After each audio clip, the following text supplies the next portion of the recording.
Voilà, donc bonjour à tous. On fait avec les moyens du bord pour un petit peu avancer dans la matière.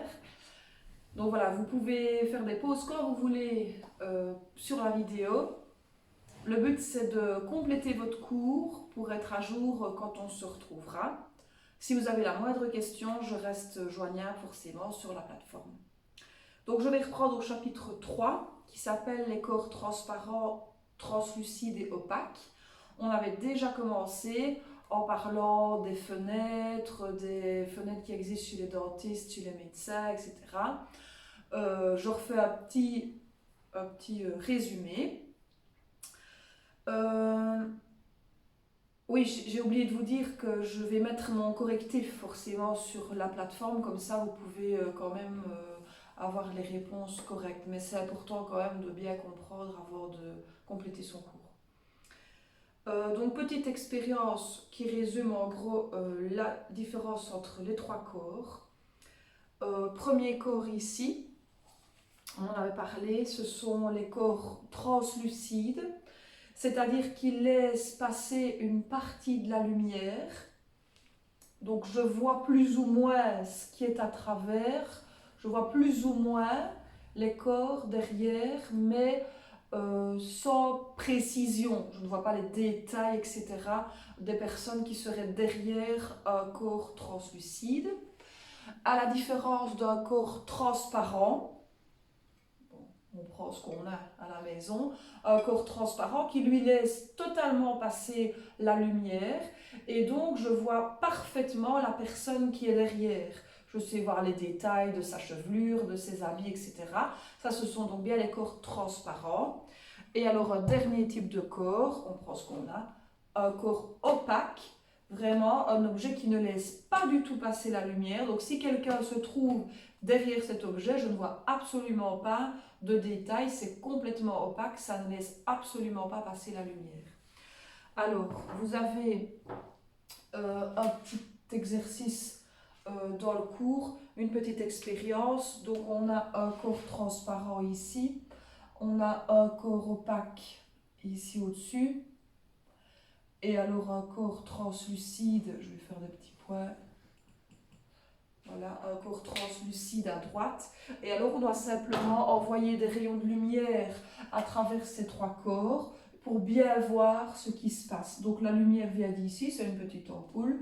La lumière traverse totalement le corps transparent pour aller vers l'œil.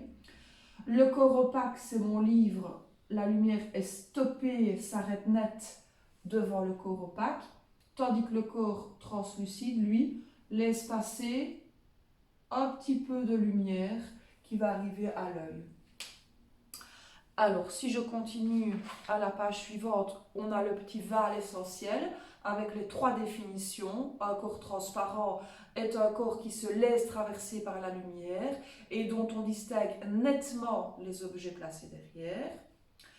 Le corps translucide, corps qui se laisse traverser par la lumière, mais dont on ne distingue pas nettement les objets placés derrière. Donc, je les vois, les objets, mais pas tout à fait. Et le corps opaque, corps qui ne se laisse pas traverser par la lumière, on ne voit pas les objets placés derrière. Ça, c'est donc les trois définitions des trois types de corps. Un petit exercice où il faut chaque fois cocher quel est le type d'objet.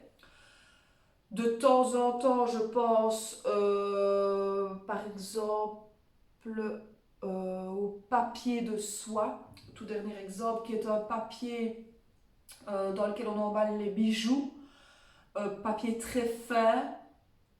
Bon, ça peut varier, soit il est totalement opaque, ne laisse pas du tout passer la lumière, ou parfois il est tellement fin que ça laisse éventuellement passer un tout petit peu de lumière.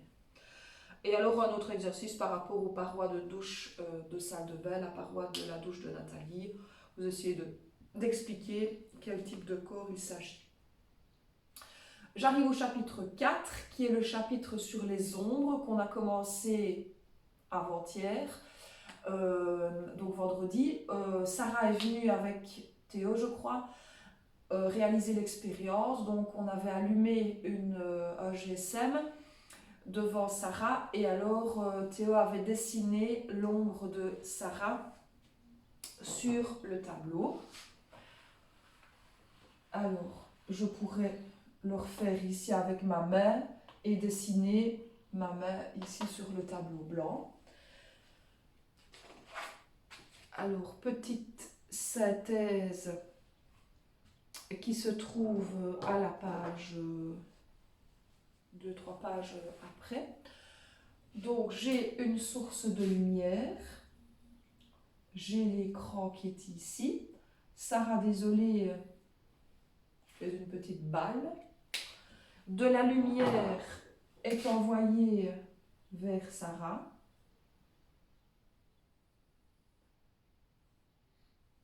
Voilà. Alors, une ombre apparaît ici sur l'écran. Ceux qui se rappellent, l'ombre qui apparaît ici sur l'écran s'appelle l'ombre portée. Alors, il y avait toute une partie de Sarah qui n'était pas éclairée. De mémoire, c'était tout l'avant de son corps qui n'était pas éclairé. La lumière arrivait dans son dos, comme moi ici, la lumière arrive dans mon dos. Et donc, la face avant de Sarah, que je colorie ici, n'était pas éclairée. Ceci s'appelle l'ombre propre de Sarah. Et alors, je vais ici, en petit pointillé, colorier tout un espace où il n'y a pas de lumière. Donc devant Sarah, il n'y avait pas de lumière. Ceci s'appelle le cône d'ombre. C'est l'espace, en gros, entre Sarah et l'écran. Donc si je mets ma main ici, c'est l'espace ici derrière où il n'y a pas de lumière qui arrive. Ça s'appelle le cône d'ombre. Ben voilà, il reste quelques petits exercices à réaliser à propos de ce vocabulaire-là. Et alors à la fin des exercices, vous avez le va à l'essentiel où il faut replacer ces différents mots-ci. J'en ai peut-être juste oublié un, c'est ce mot-ci, bon, qui n'est pas spécialement difficile, qui s'appelle source lumineuse.